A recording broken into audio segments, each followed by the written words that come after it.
Pleasure. It's a double pleasure, or 3 times pleasure for me. I lived in the foothills, I lived in High River for a long time, so I know how important this story is to all of us, and I think it shows the community spirit that's here today.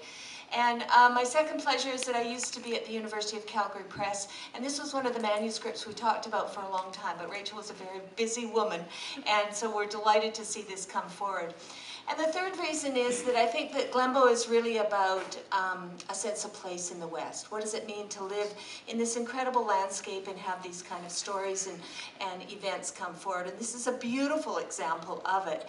And so we're very thrilled to welcome you here, and look forward to hearing more from Rachel. Thank you.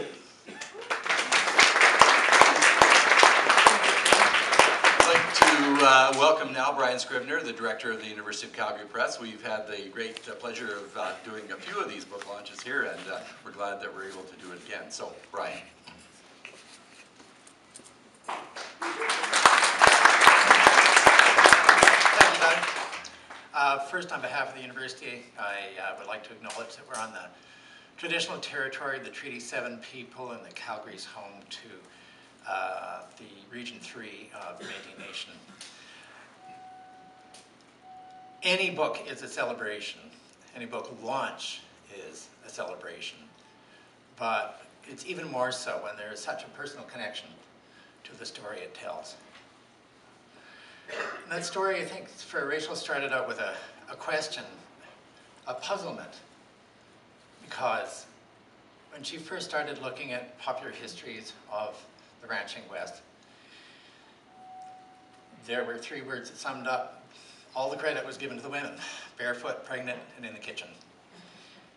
And growing up in a ranch and surrounded by ranching people, this didn't sit well with Rachel. Surely there's more to it than that. That's not the stories I've heard from the women in my life. Some of you who are probably here today.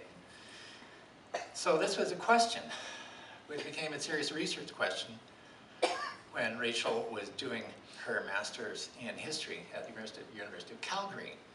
And so she came to this wonderful archive and began digging into the stories which resonated with her family stories, and digging into the photo archives, which had photos of women doing mighty things on the ranch.